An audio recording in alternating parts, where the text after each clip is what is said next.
Now no olive trees, it become all buildings developed. That time, Jesus with his disciples used to walk from Bethany to Mount of Olives to the Jerusalem. Jerusalem is right here. At that time, they stopped in this place.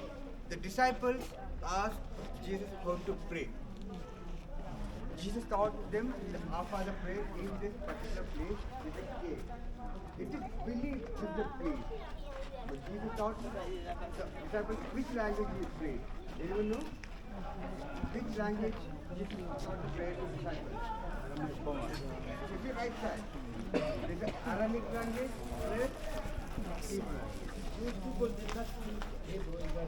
منهي Isua na zirtirna. This is the same original prayer at the church.